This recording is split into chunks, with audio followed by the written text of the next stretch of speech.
You're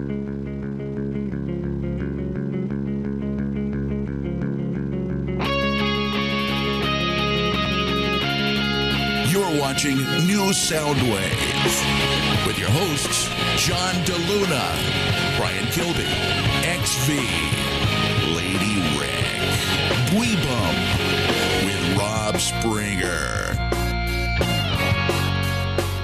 Hey everybody, it's your old friend, John DeLuna. Welcome to New Soundwave 62. Unbelievable. We have not been taken off the air yet. It's incredible. We must be doing something right. With me this week, Brian Kilby, JD, a special guest, Mr. JD Church of Fanboy Versus and RFC fame, Peter, aka Bweebum, XV, the silent XV, and Rob. Guys, how are you doing? Awesome. I'm doing archaeology. Awesome. Very nice, very nice. This is going to be a stacked show, awesome show. JD is joining us to do a couple reviews, and we'll do that in a couple seconds. Later in the show, we'll talk about the 3DS a little bit, the PlayStation phone, just a little bit. Speaking of 3DS, the batteries may suck, but we'll get into that. Some Kinect news, and the topic is going to be talking about the CES highlights, and not necessarily directly video game related, but certainly what we're going to talk about is going to make your video gaming better than ever, in theory. So to start off the show, I'm sure most of you guys, or I hope most of you guys, have seen the documentary King of Kong. Yes. We talked about it a couple times in the show, previous shows. Well, it turns out the King of Kong is a documentary about the world record for Donkey Kong play. Yes. And of course, the hero was Billy Mitchell. Yes, Billy Mitchell. He's my hero. The anti-hero, but Brian's real life hero. I love Billy Mitchell. Billy Mitchell, the on-again, off-again record holder, and then the person who was really portrayed... Steve Wiebe. I'm friends with him on Facebook, by the way. Oh, are you? Yes. Nice. How many friends does he have on Facebook? A lot. Yeah. Is it really him? Yeah, it's really him. So it was basically good versus evil for the crown of Donkey Kong. You with me? Well, it turns out there's a new Donkey Kong champion, and it is neither of these men. So plastic surgeon Hank Cheen has beaten Steve Wiebe's Donkey Kong record. Whoa. So how about that? Tough things, King of Kong. You know, the King of Kong documentary for a while, and I assume it's still on. They're going to do a fictional reimagination of that documentary. Yes, I've heard about that. Now they're going to have to write in this plastic surgeon because he's better than both of them. This could add a new element to it, because it's like I use my surgical precision and thought process to really infiltrate Donkey Kong. Yes, at the end of the movie, he runs in wearing his surgeon coat and his get-up and all this stuff. It'd be awesome. It's like Steve Wiebe's like he's playing in the garage, and they're playing the sad music, and the text scrolls by, and you're like, "Yeah, he did it! Yeah!" And then the surgeon, "F you bitches, I did it!" And he runs back off. So before we get to JD's reviews, if you're wondering, so here, what is the world record for Donkey Kong? Well, I'll tell you. So back in August, Billy Mitchell, Brian's hero, beat the Donkey Kong high score with 1,062,800 points, which was 1,100 points better than the previous record, Steve Wiebe's record. Wow. Then a month later, Steve Wiebe came back and beat that record with 1,064,500 points, which was terrific until the surgeon came along and blew them all away with 1,068,000 points. So, and it takes quite a long time to play. Like I think a couple hours of solid Donkey Kong play to reach that level. So who says they aren't athletes, huh? And look at that. And the guy's picture, he's still got his tie on perfectly and everything. He's like, he's a monster. He's a machine.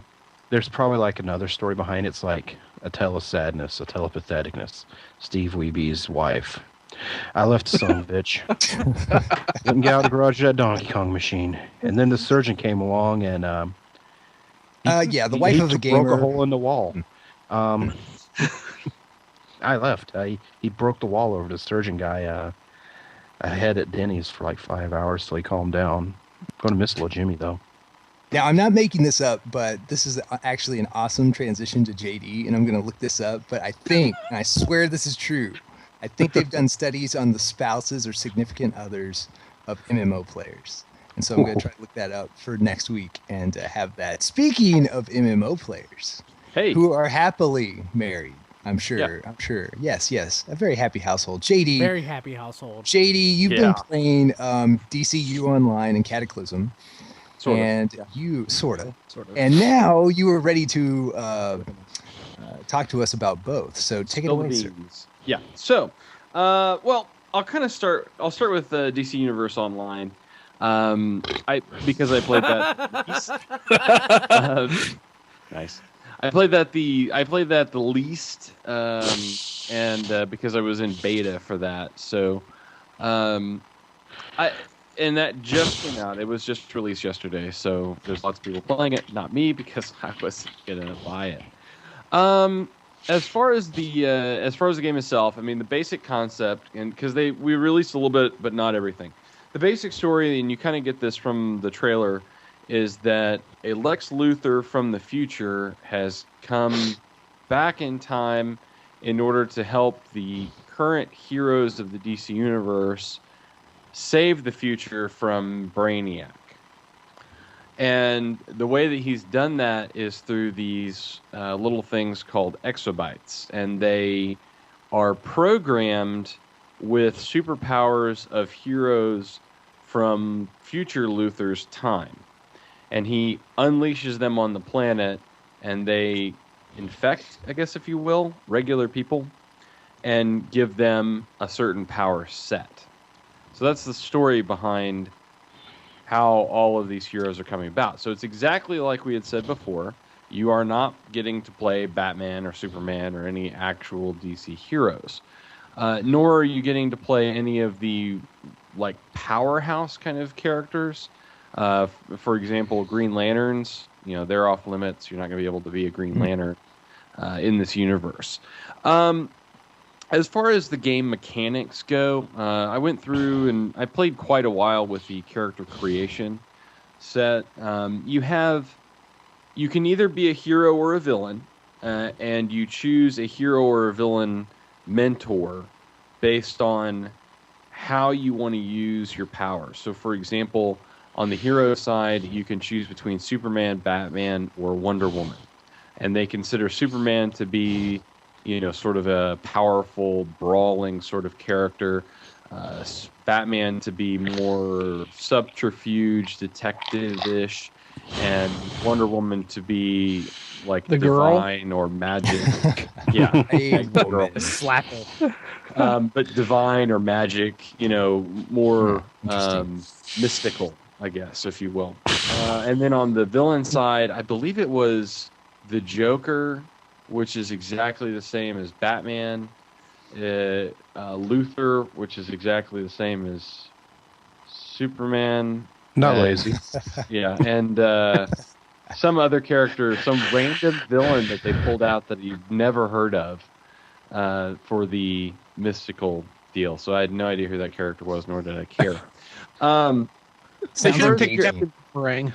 So as far as the actual character creation, once you choose your mentor and you can choose your power set, you can choose from like blasts, fire, ice, mental blasts, like mind blasts. I mean, it was very basic power sets that you could choose from.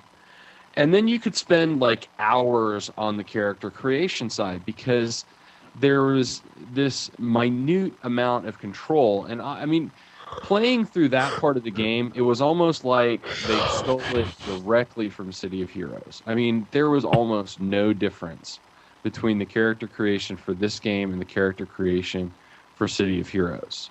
It was almost identical. And if you played City of Heroes or played the demo for that, you know what I'm talking about. But I mean, you can really in fact, though, I would say that the City of Heroes is actually a little bit better because you can more finely control some of the elements, whereas I kept finding that as I was trying to put things together in the DC Universe Online, I couldn't quite get things where I wanted. And it may have been that it was beta too. There wasn't a lot of like symbols available and letters.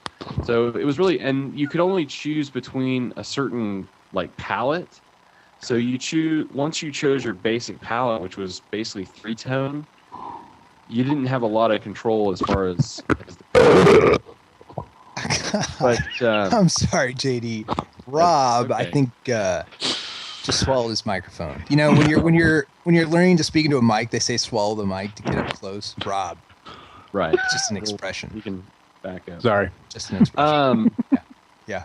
You know, I had a quick question, JD, on DCU, just to back up a little bit. So, when it first came out that you wouldn't actually be playing as the villains and the heroes, and you would actually be something else. I think there's a little bit of backlash, or people were kind of taken aback by that, disappointed at the very least. So when you were playing, was that? I mean, did that bother you at first, and did you eventually like get over it? Were you able to get into the game as kind of like this outside character in this world? Yeah, and that's kind of what I was getting to. Once you go through the character creation and everything, the first thing that you're basically set on a sort of a tutorial mission, which is not uncommon for an MMO. In the tutorial mission, you were infected with an exobyte and then captured by Brainiac's ship, and so you're having to fight your way out of the ship. And along the way, you get in touch with Oracle, who's one of the characters in the DC universe, and she sort of helps like guide you out of the ship and, you know, kind of directs you where to go. Did she like hack into it or something? How would Oracle know? Yeah, what she Brainiac starts. ship's like? Yeah, she hacks into the system. I mean, she's essentially trying to hack into the system and, you know, help guide you out, open doors and things, and to try to get you out of the ship. And you go through this whole deal, and then you kind of get to like almost a mini boss fight at the end, and then Superman shows up and like helps you fight. So, you know, I mean, in that sense. And then when you get out, your starting area is like in this police department, and there's several other like DC characters that are there that you can talk to and interact with, some heroes, some villains. So I mean, you're essentially creating your own hero to interact in that world. So it's just as immersive as any other MMO. I mean, in the sense that you're not playing, you know, when you're playing World of Warcraft, you're not playing as Thrall, or you're not playing as King Wyn. You're playing as someone, you know, a peasant, or someone, you know, someone that's making their way through this world. And that's true of just about any MMO. So if you're going to play an MMO in the DC universe, you kind of have to expect that you're not going to be picking up playing as Batman. Otherwise, you'd have 500 Batmans running. See, the logic fell with this game because it sounds like a great, you know, it just sounds like a fun game. Hey, I get to be a superhero too around all these other classic superheroes. The complete logic fell in this is the fact that, and it's a good thing that Superman's a complete goody-goody, because he could literally stop and look at everyone. I don't need any of you. Yeah. I could do this all, really. I'm being lazy today. Batman, you're really smart, right? Yeah, well, you know what? I'm invincible. Yeah. I can just keep effing up till I get it right, okay? All right. On the down note, there's a couple of things I was sort of surprised with, and again, it may have been in beta, but you can actually pick a speed movement right away. And one of the you can choose between speed, what they called acrobatics, and then flight. So speed, of course, is just running. Acrobatics, think like Beast, maybe. You know, like sort of leaping and jumping along the ground, or maybe like Hulk or something like that. And then, of course, flight. But who wouldn't pick flight? Yeah.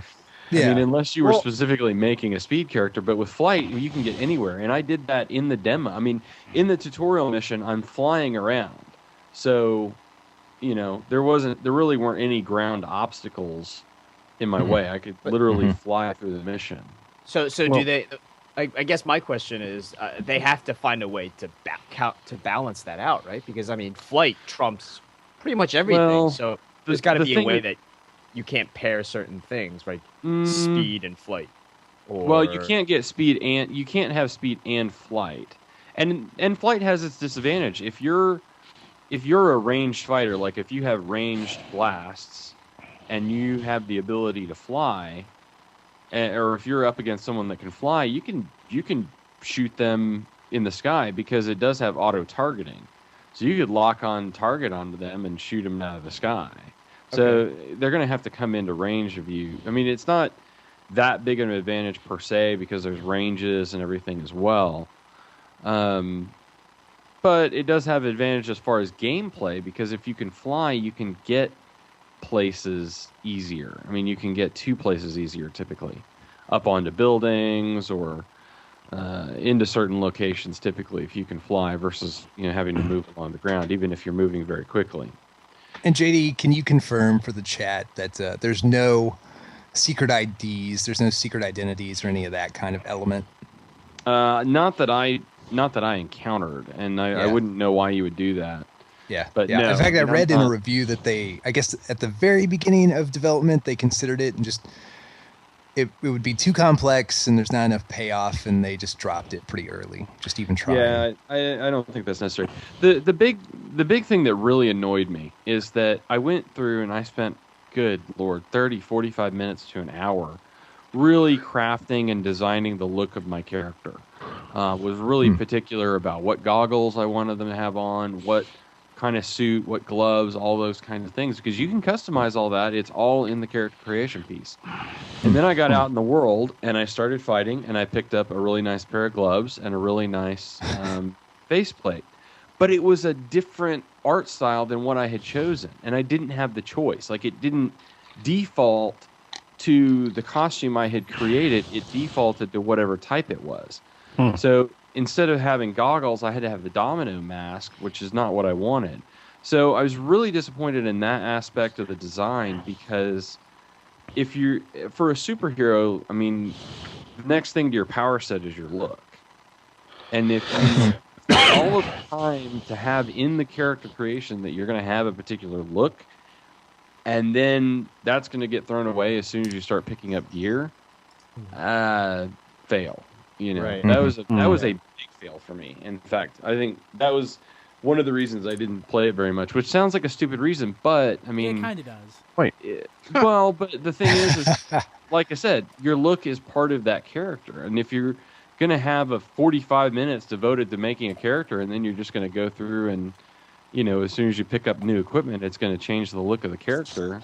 Yeah, and you don't like it. It's a turn-off. I can see where it discourages you wanting to stare at this character for hours on end. And the controls were wonky.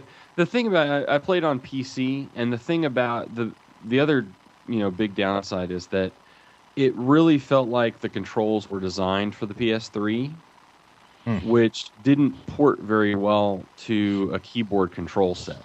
So it's very hard to control the character using a keyboard and a mouse versus having dual sticks like on the PS3 control, where you would have one stick for movement and one stick for aiming, and then be able to use your trigger buttons or whatever to control the character. So, I'm sure the gameplay as far as individual play is better on the PS3 just from a control standpoint. Otherwise, you may need to get a control stick for your PC in order to be able to play it a little bit easier on PC. Get you one of those Xbox controllers for the computer, man. Should be an easy port over. Yeah, that would probably. Now, does it have any of those goofy things that most MMOs have, like the little dance thing or the little parties or whatever? Because I can just see someone with their Batman Mary Sue character busting out all of a sudden, hey, I'm naked and dancing in the town square, and then she kills everybody and takes all their things. No, but I did make one mistake when I made my character. Is you have a stance that you can choose, like an attitude. And I chose kind of cocky, and Sassy. so you kind of cross your arms and, kick back on one of your heels. And I thought that looked kind of funny in the character creation screen. You chose the effeminate stance? No. Chose the sassy stance. Yeah. But if I was Superman stance, go ahead, make fun of me. No, I think it was maybe not hands crossed, maybe hands on the hip or whatever. Anyway, but what I didn't realize is that your character defaults to that when you're just standing around. Oh, really? That's awesome. So you don't really have a choice once you've made it. So if you choose a really lame stance like that, they do that all the time. So, awesome. So thumbs up or thumbs down? Would you recommend it or not? I'm really, I think, I mean, I didn't buy it, and so I guess that kind of means thumbs down. It's thumbs down in the sense that There's already a really great game called City of Heroes that you can play that is probably better from a design standpoint than this game, even if it doesn't look as good because this has updated graphics. But on the other hand, you are playing in the DC universe and it's got, that appeal going. So, I I'd guess say give it a try if you're a DC fan, but otherwise maybe not. yeah, if you're already like if you're already like an MMO player and just kind of peripherally interested in DC, you're probably better off trying City of Heroes. Interesting. So So what about basically- Cataclysm, my friend? Cataclysm. Wait, I just one. No. Sorry. Oh, yeah. Last Yeah, question yeah, for sure. DC Universe. What Sure. in the limited? I mean, you said you didn't play it too much, but what was the amount of participation that you saw there? I mean, was it like? Are there a lot of just, like non-playable characters that run around when there's nobody around, or is it deserted, or how's that work? It was pretty busy, but again, this was during beta, and it was during one of the beta expansions, so there was a lot of people logged in at the time. Right. So, I mean, it was pretty busy. I mean, there's a decent number of NPCs. It was enough that the world felt populated, which is always important, especially in the starting area. That's good. So Okay, step deaf guy in the background. Yeah, I mean, I thought it was pretty good. I mean, like I said, I ran through one room, and then like Fire, who's a character, who's kind of popular right now as far as in like the Justice League Generation Lost series that's going on right now. She was like, standing there, so it's kind of like, oh, cool, that's Fire. But yeah, Did you go hit on her? I did a little bit. She's hot. But I kept pushing your dance button. Just kind of lingered around a little bit. I'll be here all week. Tip You your sat waist. on your heels, huh? Thanks. You rock back That's on your nice. heel. I'm like, Yes, hey, I how's it did. going, I kind of Fire? rocked back on my heel, did my thing. Yeah. Yeah. Okay. Nice. Sorry. Nice. Cataclysm. So, Cataclysm. As we Not mentioned, PopCon exclusive after all. no. So, as No. we mentioned, a week ago, Very nice. Nice reference, Rob. Thank you. the expansion to Dark Age of Camelot is Cataclysm. Now, Cataclysm has brought several changes to the world of Azeroth. First of all, the Shattering. I think they're calling it the Shattering. Basically, Deathwing, big scary dragon of lore in the World of Warcraft universe, sort of destroyed large portions of the universe. What it did functionally was sort of reorganize the starting areas and some of the areas within the world. So a lot of things have changed in a geographic standpoint as far as the game goes. The advantage is that a lot of the new character areas flow better into each other.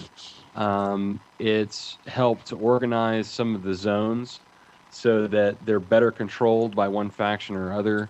That helps with ganking and other things, but it basically makes the zones a little bit safer for leveling in if you're on a PvP.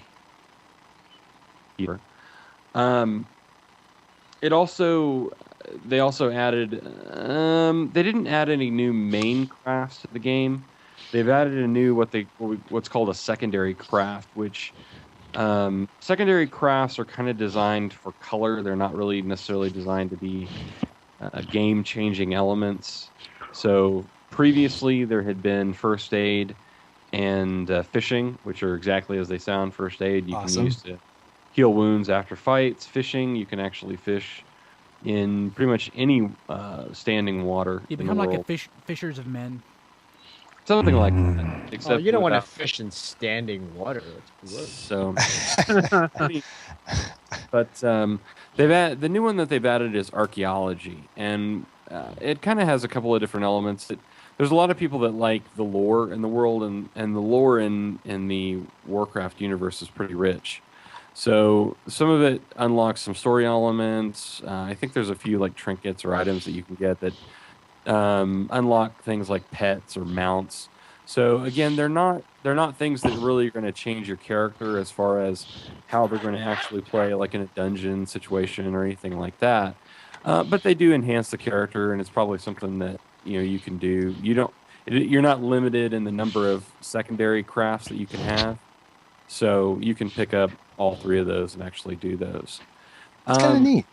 Yeah, it is. It's fun, and the way it works as like a survey sort of process. You get into the area where the archaeology can be done, and you have to put down these survey sticks, and it tells you it's basically hot or cold. It's basically you're close, you're not, and it kind of points you in the direction. Can you to do go. this like as a wolf man or like as a fish person or like a human being when you do this sort of stuff? You're just whatever your character is. There are werewolves now in the game. Do you think werewolves really care about archaeology? In the world? Well, they like digging up bones, don't they? Nice. Yeah. According to popular movies, they like Nice. jorts, so I'm pretty sure. Hey, nice thing. Are they looking for ancient jorts? The other, two of the other elements that were added in the game were two new races, which is the goblins and the worgen. So the goblins are pretty much what they sound like, traditional sort of goblins from any kind of fantasy world. The worgen are a race of werewolves. So the worgen became a part of the Alliance, and the goblins became a part of the Horde. Now all you, what is it, Team, not Edward's the vampire. Who's the other guy? Jacob. Jerry. Jacob. Team Jerry. Jacob. Jerry. It's all about Team Scott Jerry. Howard, y'all. Team Yes. Jerry. He can't play basketball. It's all about Scott Howard. If you're Alliance. But, I'm Horde all the way, so screw those people. So you're all Play Todd it House. out. It's me to hold back to your mom jokes right now. So, Just so Let him fly. Let him fly. So- They have color. Horde's all Todd Howard. Part 2, man. That was terrible. So JD, I know you've said before, like Cataclysm really changes the landscape of the game. Like even if you don't have Cataclysm, it alters the game. For somebody who plays World of Warcraft, is this like a must-have? I mean, is it that absolutely. Well, yeah, absolutely. I mean, the big thing, one of the big changes for high-level characters, first of all, they increased the level range from 80 to 85. They have expanded the dungeon system, so you can actually go to some of what previously were low-level dungeons. They now have what's called a heroic mode, which is basically it's a souped-up mode. You have to be really well-geared to do those dungeons. So they have heroic modes for Shadowfang Keep, I think Dead Mines. Now both have heroic modes, and you can do those at 85. And the other big thing is they've now allowed flying in Azeroth and in Kalimdor. So as far as in previously, you could only fly in the previous expansion zones, which was Northrend and Outland, which is like another planet, but that's too long to explain. Anyway, so now We wouldn't want to take this too long or anything, would Yeah. we? no. But now you can actually fly in Azeroth, and that is absolutely huge. So, for example, I'm doing this archaeology, and I can now, instead of having to take flight paths, I can actually fly to the different archaeology areas to do my picking. Also, I'm like skilling up my mining from 0 because I changed trades. That makes all of that stuff a lot easier. So for higher level characters, it's really cool to be able to actually fly through the world and do the different things. So yeah, I mean, if you play the game, if you want to do any of the new high level content, yeah, you're going to have to buy the expansion. And so far, it's been well worth it. There's an entire new zone that's all underwater, and that was a lot of fun. Yeah, you've spoken on that, and clearly it's been a big hit. I'm sure. I'm pretty sure we've talked about this a couple weeks ago. It's busting all kinds of sales records, and it Lots seems of like lonely everybody. people out there, yeah. Well, lots of people who love their World of Warcraft, I'm like our own No, JD I mean, Church. I could JD, actually- thanks for those reviews. Those were I could awesome. see myself getting into those games if I let myself. So it is. Yeah, we'd never it- see you again. yeah. It is horribly addictive. If you have any kind of addictive, Well, thankfully trait I or- don't. Yeah. You're not addictive at all. You don't have an addictive No. personality at all. And if you No. love repetitive tasks, I don't. Yes. That's the thing. We Thankfully. will So- never see Brian again. Okay, well, awesome, JD. Thank you, sir. Hey, no problem. Moving on to a little bit of news, and then we'll talk about our topic. We'll sink our teeth into that. Okay, so it looks like January 27th, we may get the PSP2 finally. Thank goodness, right? Oh my We've all God, I've been waiting so Oh, long. I'm telling you. God. But yeah, several sites are saying that Sony is going to make the big unveiling on the 27th. So get ready for that. Speaking of Sony, more photos, more video this time of the PlayStation phone. This time it was caught in the wild with somebody actually playing what we all want to play on our phone. and that is PlayStation 1 video games. Wow. Who doesn't want to do that I would love on to play Jumping Flash, admittedly. a 4-inch screen, maybe ish, 3.5. It might something actually like that. look good that way. Yes. You won't notice that this is almost as old as many of our listeners. So it was kind of the wild playing Resident Evil 2 and Rage Racer. Awesome. Resident Evil 2 looked PS1-y. It looked like Resident Evil 2. I mean, you can count the polygons basically, but it's on phone, so it's irresistible. 150,000 actually. Oh. Yeah, well, a 4-inch LCD screen, actually, if you want to be accurate. So, yes, so it looks like, yes, this thing will happen. Yes, it plays all the games you remember from, 20 years ago? Nah, like Crash 15 years ago. 15 years ago, 14. 15 years ago. Yeah. I don't want to be too harsh on it, right? So, here, moving on to successful handhelds. The 3DS. The 3DS may be region locked. What? How dare they? How dare they? So yes, we've gotten so used to regionless handhelds from Nintendo. In general, the buck may stop here. Even in general too. Even Yes, that's Sony, true. That's true. even Sony, PSP. because Nintendo doesn't do it. Sony doesn't do it. Yes, but now they're going to do it because it looks like, based on a report, unlike Game Boys from days past, unlike the PSP, unlike the DSs, yes, the 3DS will be region locked. Which sucks. Totally sucks. You mean I can't play a Japanese role-playing game that I don't know how to understand anyway? No, you can't. You can't play those dating games anymore. Well, the reason they're not region locked is for people who are traveling. They may want to buy a game when they're in another country. Yes, and airport because business. you carry it with you. I mean, so I don't care. Absolutely. Well, maybe Absolutely. Nintendo has an absolutely great explanation for this. Rob's explanation works. We need money, but yes, and also dating games. The world needs to be spared. Pain of There's dating a games. good reason we don't want you playing that game already, and We don't want you to be able to take that game to the bathroom with you. It's bathroom gaming flies. What flies in some places doesn't always fly other ways. We know he's just bonk to you, but bathroom special. gaming is dangerous, kid. we're just kind of really tired of making these excuses. That's Speaking of the 3DS, if you've gotten used to reasonably good battery life in your small electronics, I got bad news for you, son. So the 3DS, it looks like, is going to be quite the vampire, quite the power hog. It looks like battery life may top out at just 5 hours. Oh my god! So if you take it on a trip and you're nowhere near an outlet, enjoy it while it lasts, because 5 hours seems like a lot. It's not a lot. It's going to go really. pretty fast. Turn off 3D and just try to make it. Yeah, Bring just a rock out with 2D. What is the if you can DS max out at? 8 hours, 10. 8 to 10 hours, isn't it? Wow. Roughly around 10, yeah. because Yeah, like twice that. and I got the lights that light up and all that, so I don't. Seems about 10 sounds good. 8, 10. Yeah. So hey, that's the price of 3D, right? I've actually spent over the last week quite a bit of time looking at videos of the 3DS in action. Street Fighter 4 looks really good. Dead or Alive, I'm just looking. I'm just doing research. I'm not really looking that closely. Dead or Alive looks good.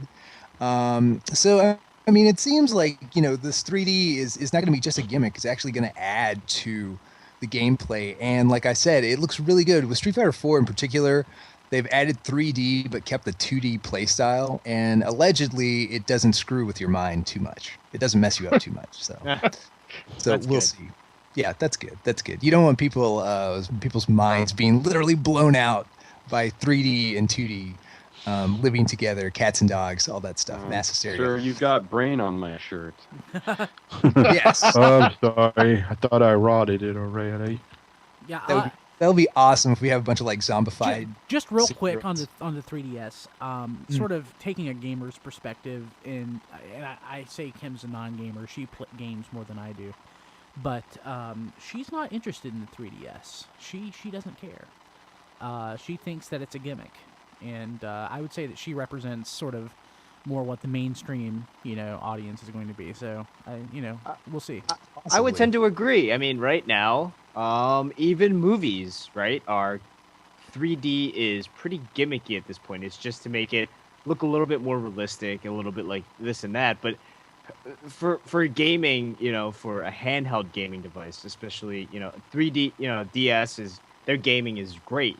Their graphics are a lot really good compared to what you would remember handheld gaming. It's come a long way, but is it ready for 3D? I don't really think it is.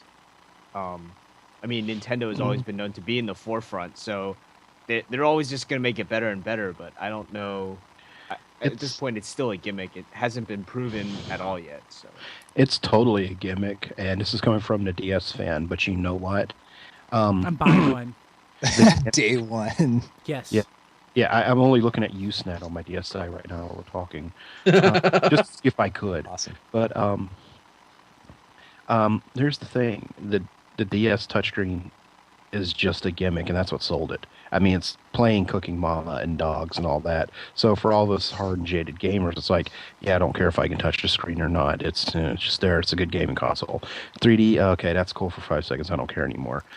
Everyone else is gonna be, that's where it's like, whoa, really? Yeah, touch wasn't like eliminated from like DS games, but it was certainly minimized. Like the early DS games were all touch based. I mean, I remember playing Castlevania and like, oh god, I have to draw another sealed Seal. But they got rid of that crap, and Yeah, there's a good it's balance. only those casual games now, if you'll notice. Yeah. It's like, yeah, absolutely. it's an extra button in most games now, like, oh yeah, okay, cool.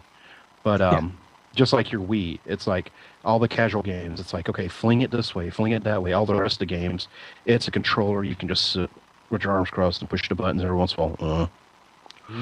And that's the games most people are playing. So it's like the 3D, it's like, wow, that looks really cool, whatever.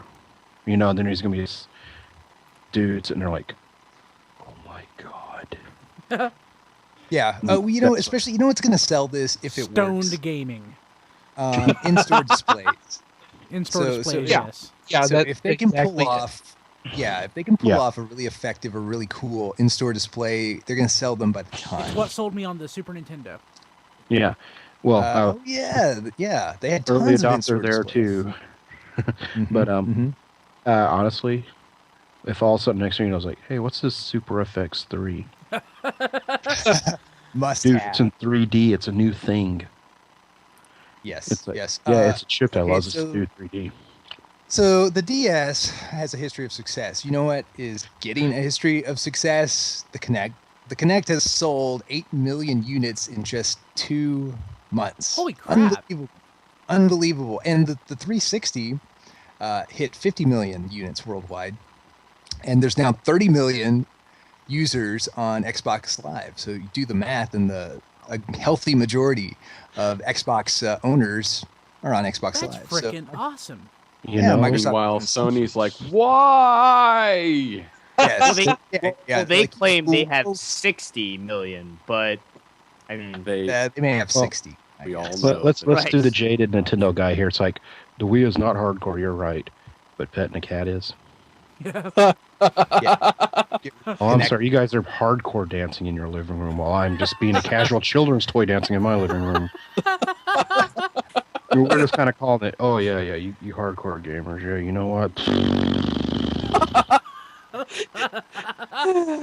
So we talked a little bit about 3D earlier in the show, by which I mean like 2 minutes ago. Here's another little quick story about 3D Vizio, and love this you, Rob. one may blow your mind literally. So because this doesn't sound right. Something sounds wrong here. So Vizio, Actually, it sounds kind of cool. it sounds cool. It also sounds, like I said, like it may blow your brain out of your left ear. mind blowing. Vizio. So Vizio has created a TV that is capable of head-to-head gaming on the same screen. It projects 2 images at the same time. So what happens is you wear a pair of glasses, one's labeled left, and the other guy or girl wears the other pair of glasses, and they're labeled right. And the TV projects at the same time 2 images, and you each see a different image against each other, staring at this crazy space age contraption. You know, I don't know about applications for gaming, but if you some headphones in there. This would be perfect for if you got two people who will watch different shows in the same room. That's true. Yeah. Well, they already No. do that. They already have TVs that kind of like split it down the middle and they're angled out a little bit, so you could actually watch two different ones at the same time. That is so. This seems like the 3D age version of picture-in-picture to me. Right. Yeah. Wait, you're playing a video game. Let's see what the sports score is. So basically, make GoldenEye amazing though. so no, it's like this. Here's your new 3D TV. It costs $4,000. Okay, I get to be the player on the right. Hold up my glasses. Oh, okay. All right. Put on these stupid glasses. Oh man, there's 4 Also, players. yeah, where's that $4,000? Okay, man, this is awesome. We're all using the You know, same. Vizio is TV. also doing a 21:9 TV, which they could also sort of just split it down the middle and basically have 2 full TVs out of that. That would be pretty cool. It's pretty awesome. The but, like, 21:9 TV is kind of crazy, isn't it? Is Yeah. it too soon for that? Is it- I don't think it's too soon for it. I don't know that it's ever been a good time for it. But for cinephiles, I think it's like the TV to get. Except for They'll fall them to the home theater set, but how much sales is that really going to be though? but the point is though, cinemaphiles aren't going to buy a Vizio. good point. Yeah, I'll give you that one. Excellent point. Vizio makes really nice TVs. I have one Vizio's- myself. Vizio's I love great. it. Yeah. But yeah, that's Yeah, but not for what people the, like that's that, what the it's not big enough. hardcore- Yeah. Oh, Yeah, yeah. this is amazing. I'm processing this information you guys are giving me, and it's really some TV company was like, okay, I just read some old Usenet posts on Google what people did to deal with the 4 screens on GoldenEye. You know, just buy a bigger TV. I got an idea, guys. Let's make a really big TV, and tell them it's specifically for us, and give them some glasses. Yeah. You can just buy a big TV. What the hell? By the way, will they ever make glasses cool enough that you won't be embarrassed wearing them? No, what they're Well, going to here's do. the idea. Aren't I already wearing glasses if I'm going to be doing this, probably? Here's what's going to happen. All the people that sell like iPhone cases and crap are going to make cases for glasses that you're going to put on Awesome. over the glasses. A bunch of zebra striped Yes. glasses. I got some damn blinged out thing on a glasses. chain hanging off this end, and I got some stupid thing, and all of a sudden my head's really tired because they're really But heavy. Rob has a point though. What's going to sell this is when they can do those glasses like as a piece of plastic that you just put over your lenses of your regular glasses and you walk around with Yeah. them. And when the displays are ubiquitous, I mean everyone will be wearing them. So Yeah, Yeah, and running no. into walls yeah. because of all the You know the 3D funny Everyone thing will have is, design though, magazines. Look at that Hello Kitty hanging off that guy's eyes. Yeah, panicking, screaming as they Is walk it- down the street. You know those? There's one You know the drink hats that you stick the cans into? Do I? Yes. Well, I mean that they would make us glasses like that. Actually, what's going to happen? It's going to be like that episode of Next Generation where everyone plays that game. That Yeah. that's Oh, exact- awesome. Yeah. That really awful Wesley episode. Yeah. Yes, that's exactly what's going to happen. Yes, video games will kill you. They are the end of society. This is something we'll tweet. It's not exactly a story for the show, but it's a cool one for the tweeps. So Lenovo. Too bad this one won't actually become like a production model, but Lenovo has put together a cool arcade cabinet where you slip in I saw that. laptop. I don't think that was Lenovo. I think that was a Well, Lenovo. it uses Lenovo, Lenovo I stuff, think and that, and yeah. somebody has rigged up a cool like mini arcade cabinet where all you got to do is slip in your laptop. Yeah, it was a contest that since the- Lenovo had sponsored on making like cool gaming rigs and crap. So Ah, I saw sweet. that was This awesome. deserves accolades. Yes, it's awesome. So anyway, you'll see it. You slip a laptop in, and you have instant arcade. You connect it via that via USB, and there's a fan underneath it as well to keep the heat on it minimized. It's pretty sweet. Yeah. Yes. I very want nice, it. very I nice. want that. Yes, we'll do a similar. We'll also do a similar tweet with an iPad that has a similar Oh, setup. neat. Cool stuff.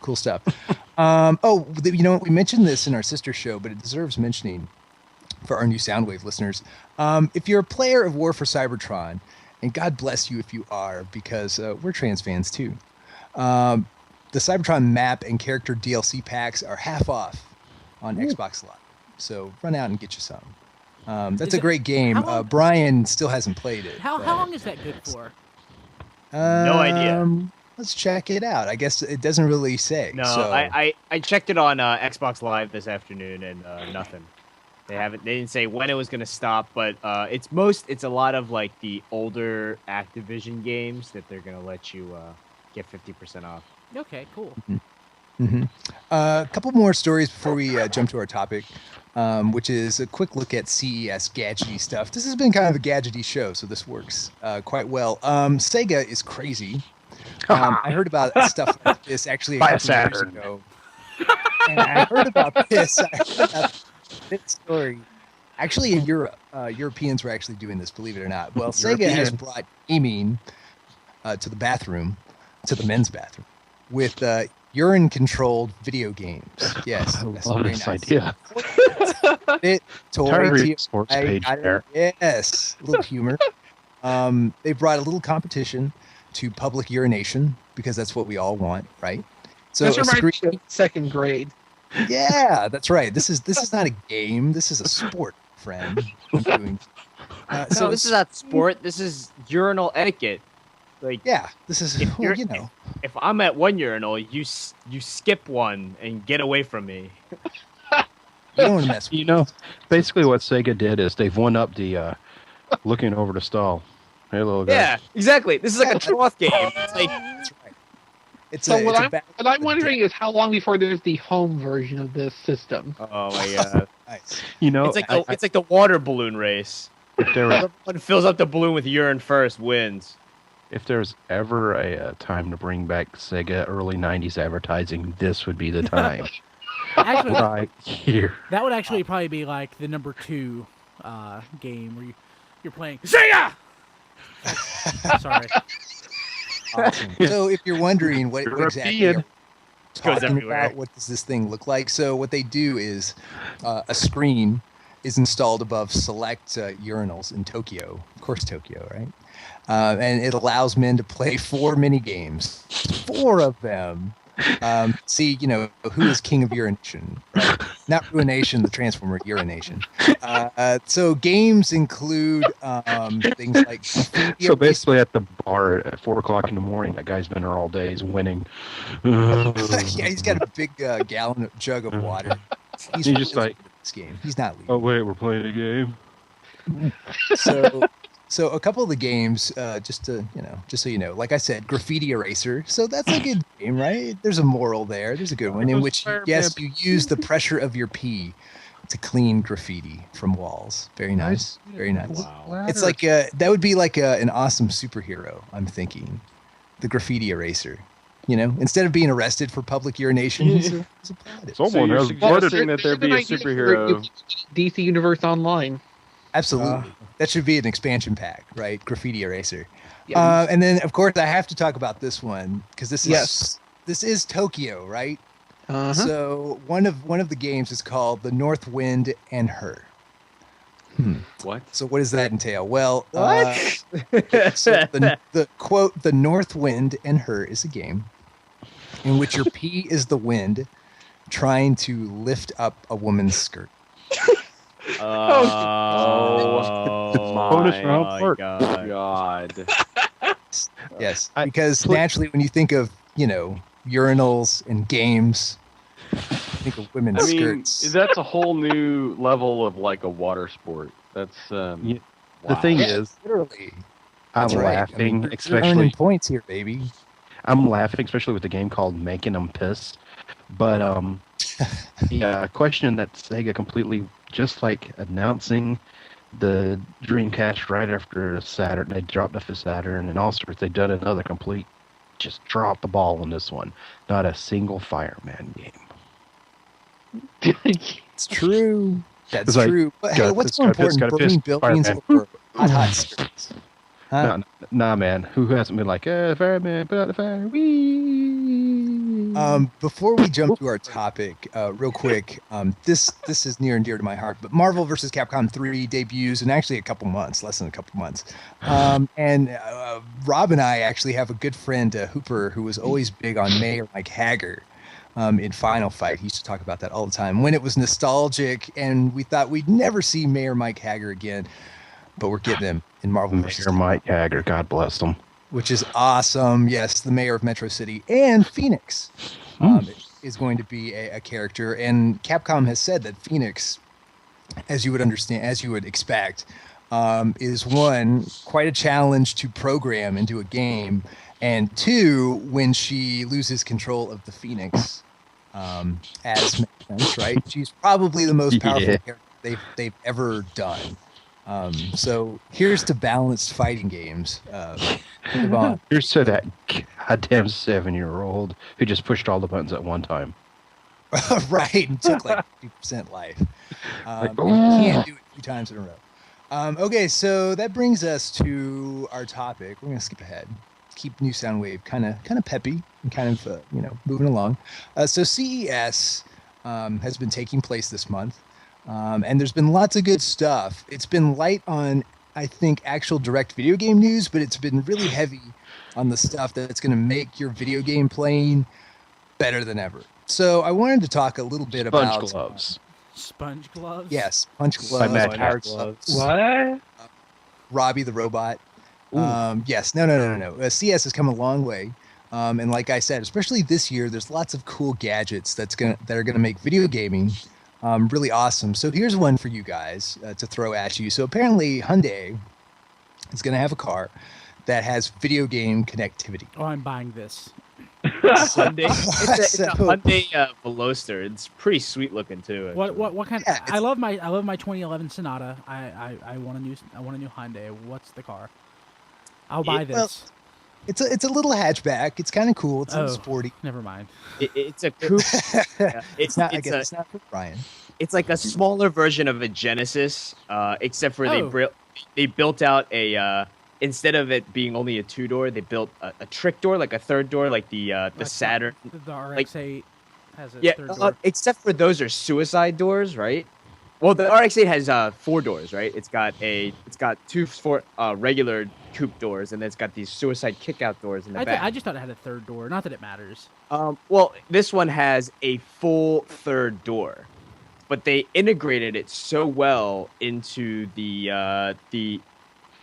from the end of the front coupe door to the rear pillar. It's like amazing. You barely even know it's there.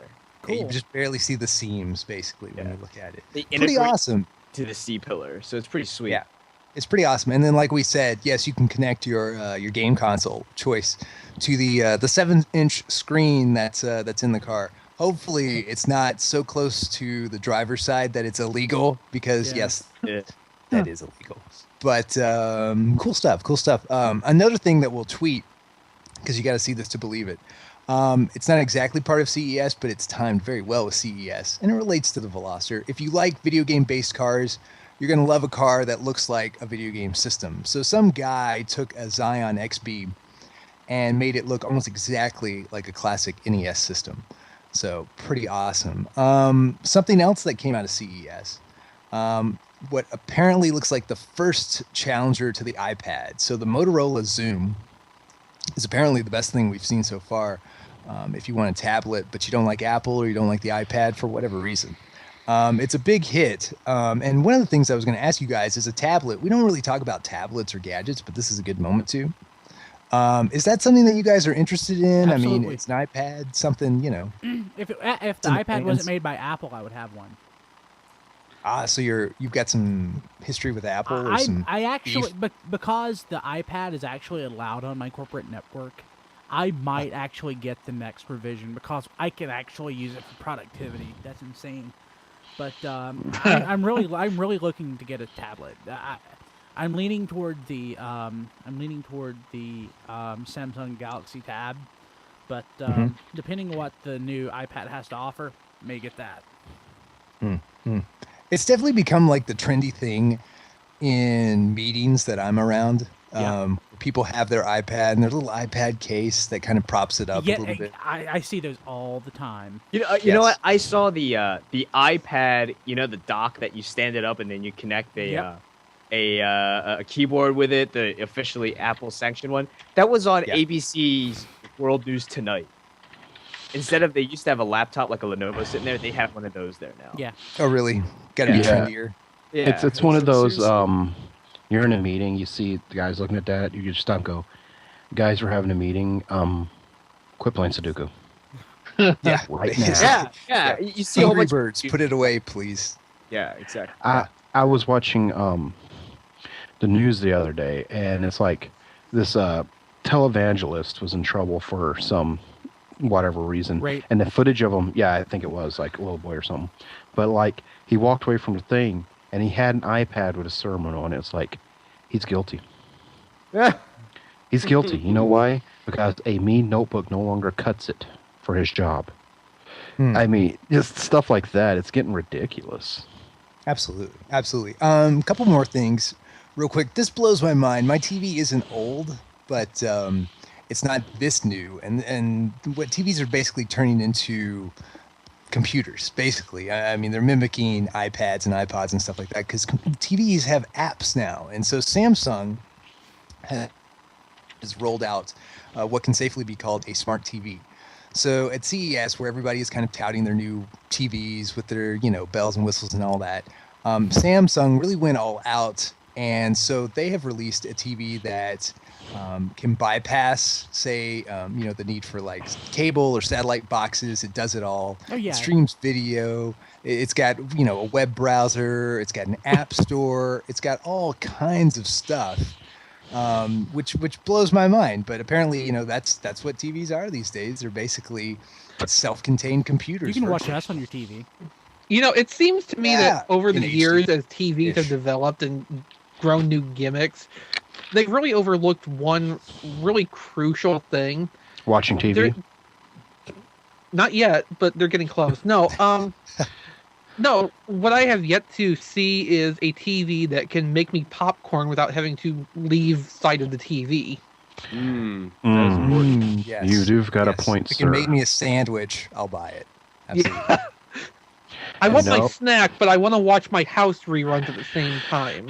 XV, now you're just being That's ridiculous. what the guys. commercials that's- are for, though. Yeah, You seriously, know, that in, is like, what commercials are for. 2 years that's later, I not don't for have Richard time to Simmons pop commercials. popcorn, melt butter, and put it on a bowl in the 3.5 minutes that the commercial's on. That's what the pause button is for. Oh, Yeah, what DVR, DVR buddy. you know what's going That's to right. happen, though? You're going to say, I got my popcorn popping TV. Oh, yeah? Well, I got my Richard Simmons steaming vegetables TV. Yeah. I don't think I want a Richard Simmons TV, I mean, Rob. what Some you can idiot do- will get it. What you can do, XV, is just wait. You know how, like, when there's 5 minutes left until the end of the hour, nothing ever happens there. It's all commercials and the credits. Just go do it then. But with House, that's when they tell you it's not lupus. It's never lupus. It's never it's always something stupid. Some other things that we saw from TVs. Not only is 3D basically is last year's story, so it almost seems like every TV is 3D. But now you add in stuff like Bluetooth support, TVs that are an inch thin or an inch wide, maybe. Channel 3 's still fuzzy. Basically posters that you throw on the wall. So I Unbelievable wouldn't stuff. say that 3D is last year's news. I would say that now it was Sony and Toshiba that were pushing their 3D TVs last year. It's just now Everybody's everybody, doing it. I guess that's true. It's everybody and their everybody's mother. stuff. This year is I not did just everyone's 3D mother. TV. Yeah, not just this year. Last year was just 3D TVs. This year it's 3D cameras, 3D camcorders. Oh, did you see the Sony 3D flip cam sort of thing? Yeah, Yeah.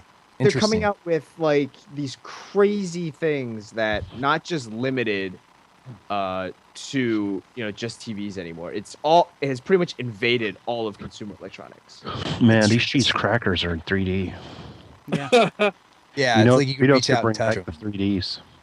I predict that 3D is going to fail because it's an unnatural way of looking at things. Yeah. It's just Hey, to It's wrap one- up the TV thing, this one's for Brian. So Samsung has a TV that has, get this, Brian, get ready. This is your next TV. It has, of course, 1080p, but it also has built-in Wi-Fi and support for Skype. Yeah. Yeah, how about that? Uh-oh. That's right. That's right. Don't let Kim find out. Yeah. Yes. Just kind of roll it in about 2 a.m. Yeah. just silently. She won't notice. Like, yeah, you just call it a new computer monitor. Like they're all 50 inches.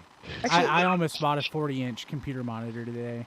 How much Oh, did it end up going for? It was about $300. It was an $1,800 commercial grade monitor that was used, that was selling at work today.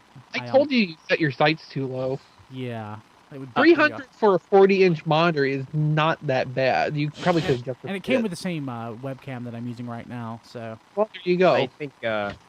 I think this year is actually a lot about like the cell phones they're coming out with, or have the front-facing cameras now. So it's coming. The Skype video calls are going to be on there and everything. And 4G is the big thing now. Like LTE is the big thing now. So and all that. That's going to be crazy. Absolutely. Peter pointed out a really cool phone, the Motorola Atrix. So what makes this more than a phone or an exceptional phone? Well, it can connect via a dock to a mouse, a keyboard, and a monitor. So basically, you just integrate your phone with your computer and you play games on it and all that stuff. It's amazing. I guess these days everything works with everything else, and oftentimes they literally connect to each other like almost completely. So awesome. It's the future. Yeah, it's the future. Absolutely. So I think that should do it for New Soundwave 62. Everybody, thanks for listening. It was a good show. Next week, we'll see what's happening, of course, in the world of gaming. If there's anything that comes out of CES that we didn't talk about that we think is cool, we'll throw that in there too. But until next time, I'm John DeLuna for Rob, JD, our guest, JD Church, Hey. Peter, AKKK, Bweebum, XV, and Brian Kilby. I am your fearless host, and we will see you next week. Special guy.